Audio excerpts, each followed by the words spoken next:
Hello and welcome back to the channel. I'm Emily, author of the XERUS Galaxy Saga, and today we're going to talk about some unfortunate mistakes I made as an indie with regards to book printing.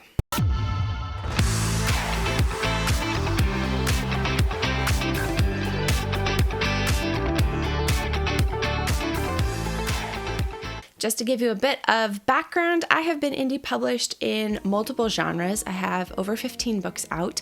I've also been traditionally published, but today we're really just focusing in on those indie books. I started a long time ago, we're talking like 2016, 2017, in the actual indie space, and I definitely made some mistakes that, looking back, I think, how did I not really think about that before it happened? But today I'm here to tell you that there are ways for you to avoid those things that I did that I shouldn't have done, and that's why I'm making this video for you today. This is actually the second mistakes video that I've made. I will put a link to the other video up here. You'll see it somewhere, so definitely go check that out as well, but this is more specific to book printing. A bit of a caveat here is that for my young adult science fantasy books, at least through Kickstarter, I have done print runs for both paperback and hardcover. So some of the things that I talk about are kind of a little specific to print runs, but really the majority of this works for print on demand as well as print runs. So for the first mistake, printing physical ARCs to me was that mistake. Now, yes, they look fun and they have your nice copy here on the back. They're great to hand out to local bookstores or libraries or things like that. So I'm not saying that you shouldn't do physical ARCs, but I do think that for me, it was a big expense for maybe not a whole lot of return. Now, the reason that you would give out ARCs is kind of twofold. Like I just said, you could give these to local bookstores to see if they're interested in carrying your books in the store. You could give them to libraries. Again, same thing. Hey, you want to see an advanced copy of this. But mostly you probably have seen these as large publishers sending them out to drum up interest and excitement about a release of a book coming up. And for indie authors especially, ARCs are really important for getting early reviews and gaining that early traction. You want a lot of people just talking about your book and sharing about it. So in that sense, having an ARC was a good thing, but these are not cheap to print.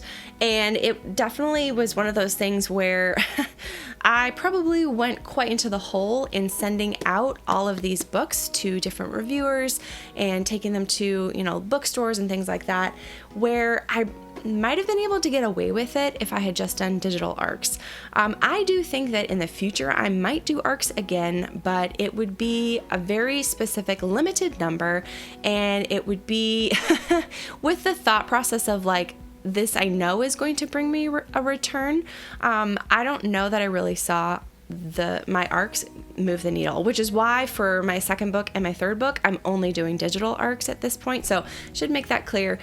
Physical ARCs are what I'm talking about here. Definitely do digital ARCs, get those into the hands of early readers, have them chatting about your book, and if you can, provide them like images that they can share. So give them the cover early, give them maybe your own Bookstagram images or some graphic images with your book cover on it so that they can easily read the digital ARC and then be ready to post about those things. The second thing I want to caution you about is to check your trim size before you just willy-nilly go out there and print books. So these are, I think this is actually one of the very first, probably the second book that I actually published. Now it is a novella, so it is very thin, but I didn't really think through what I was doing when I picked the trim size for these books. Now this is another book later on actually this is the second book in this series, and as a full-size book it doesn't feel too bad, but as a novella in this 6x9 size, it just feels ridiculously large. It feels like a workbook instead of an actual novel, and I think part of the problem was that I had many books on my bookshelves when I was publishing these, but I didn't pick them up to think about the size of those books. Now, for example, this book, which, we're kind of not in the same genre here. This is like romance, but this has a great size and feel to it. When compared to this book, you can see there's quite a bit of difference. And I just did not think through what it would look like, especially considering how short this book was when I was picking the sizes. So some of the things to think through when you're thinking about picking the size of your book trim size is to first of all consider what are genre expectations. Now you can see on my shelves behind me there are a lot of hardcover books, which is this kind of where I display them. A lot of them are young adult or in the fantasy science fiction category, and a lot of them are going to be that 6x9 hardcover size. That is very standard. That's why when I did my hardcovers in the young adult space, I knew I wanted them to be 6x9. However, when I chose the paperback size, I actually did 5.5 by 8.5, which fits, I don't have one with me, but which fits nicely into the hand of someone who's reading and who's not expecting to pick up a hardcover. Another thing to consider when choosing the trim size of your book is how many words are you going to be putting into that book. So this is probably around 30,000 words, and for a 6x9 size, it makes it very thin. If I had sized it down a little bit, it would have been a little thicker, not super thick because it is a novella, but it would have felt a little easier to read and felt a little more tangible than this thin little floppy thing. Then another thing to consider is series consistency.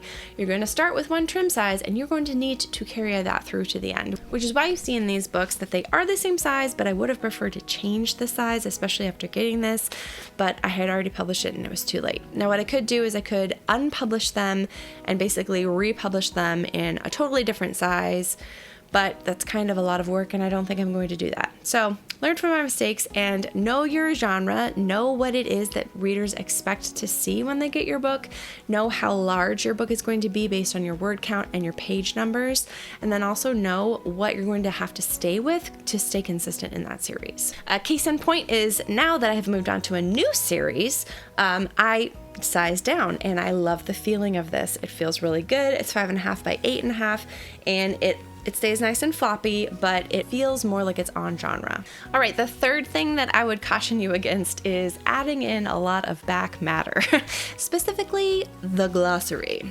Now, I'm not sad that I put a glossary in this book. My young adult science fantasy world is pretty complex, and I've created a lot of things that are not natural to our world. I really just dove in and said, I'm going to create all new animals. I'm going to create all new like surface material names and things like that. So I'm happy that I do have a glossary. However, having that be in my printed book and considering the length of my books, it only adds page count and it only adds additional cost to every single book because of all those additional pages. And then in my second book, I kept the existing glossary and added a ton of terms to it because of the second book. So I've learned my lesson, and for book 3, I'm only going to be adding in the terms that are new to that book specifically. And then I'll have a link to the full glossary, which will always be on my website. Since that's going to be consistent for my entire science fiction world, so whether it's this series or another series or whatever, all of those terms will stay consistent. I will always have that glossary and have a QR code that sends people right to that website, which I think will actually be easier too, especially for people who are reading in the Kindle space and need to like look somewhere else to find what a term means.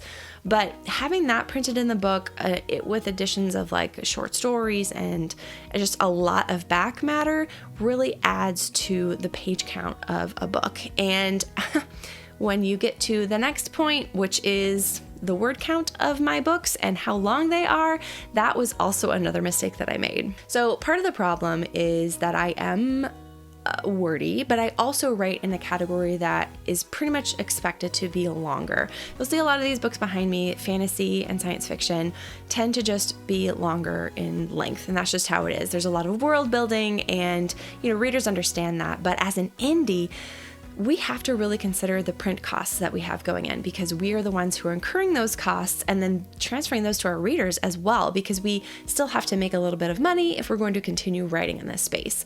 So for me, having a lot of that stuff printed in the book made the price be a little bit more than it could have been had I kind of stripped down and not done quite as many extras and things like that. You can definitely add these things in, especially if your word count is not quite as extensive as mine. But those are things to consider, is like, okay, well, to be consistent within the world that I've already created, within the book that I've already created, especially if it's a trilogy, I need to still have the same things that I've had in book 1 that transfer to book 3. So the 5th mistake that I made, again, not something that I am sad about, but maybe not something I love the fact that I did. And that would be creating beautiful full page spreads for every chapter. So I do love them. I really do. And this goes back to what I was talking about before in being consistent in this series. Initially, I thought this is a great idea to make the book really special. And I do change this for my wide release books. They are only printed on this side. They don't have the extra page here. But when you're talking about a book that's going to be almost twice the size of this book, and then having every main character chapter start have 2 pages, that's a lot of extra pages to consider. I'm not unhappy that I did it because I do love what it did for the book, but due to the fact that I do write very long books, that adds extra pages. Just remember that every new little fun thing that you do for your book will also incur a cost usually. And then the 6th thing that kind of falls in line with this as well is, and I should keep this up here, is the beautiful full page bleed printing. Now, this is more of a print run issue. So if you're doing print on demand, it's really simple. Just click full bleed.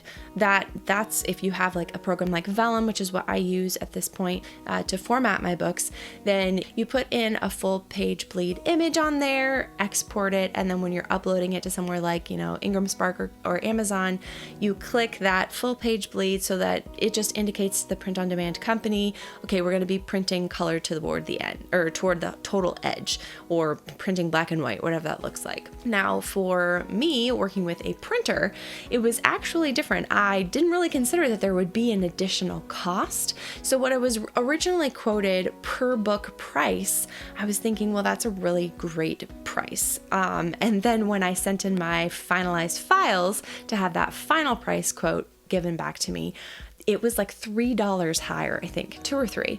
And I had a little sticker shock because I did not anticipate the full bleed costing that much more. Now, again, it's not as much of an issue for print on demand. So for me, putting out my hardcovers and my paperbacks as full bleed is not really an issue. But in ordering my paperbacks and my hardcovers through my printer, I actually did have to pay a little bit more. Still, the cost is lower than ordering through a print on demand when we're talking about ordering in bulk. So it's worth it for me to do my paperbacks that way, but it's just another cost that I didn't have to incur had I actually kind of figured out, oh, full bleed is going to cost me more than not. I think what's helpful is just to arm yourself with all the questions that you're going to have, especially if you're going to do a print run or order large quantities of books, is to figure out what all is the price that's going into that. So these are just a few things that I did that I kind of wish I could go back and undo. At the end of the day, none of them ruined my career. So if you've already decided, oh, I'm going to send out physical ARCs, it's not going to hurt you. It just might hurt your wallet a little bit. But they are a few things that I think that people can actually get away with not doing, especially early on in an indie career, that they're not necessarily, to my opinion, going to add a ton of value to your book launch or your release. Now, again, I'm not saying don't send ARCs, definitely do digital ARCs. I'm not saying don't include fun special features in your books or anything like that, but I'm just saying really to step back and be very aware of every cost that goes into producing your hardcovers or your paperbacks or both, because really an indie has to consider all of those things before they even step foot into that printing world, whether it's print on demand or a printing house. So I'm curious to hear, have you made any of these same mistakes, or did you do these things and find that they weren't mistakes? If so, please tell me in the comments below. I want to hear what you guys have to say. I am really excited. I'm going to be releasing in maybe a week or two a new series on basically just where do you start if you want to write a book? Because I've heard from a lot of with my viewers here that you guys are interested in a lot of these different aspects, and maybe like a video like this is helpful for the future, but maybe you're just at a point where you're like, well, I just want to write a book, but I don't even know where to go to begin that process. And so I'm going to be breaking it down into a series that's hopefully easily understandable, and can give you a place to start. And then from there, I've got some other plans in the future where we're going to be talking about how do you start out as an indie, and then maybe if you want to go trad, like where do you go for that? So I'm really excited. I've got some things on the back burner planned here, so I'm going to be working on that between now and then. But until then, I hope that you go boldly and write.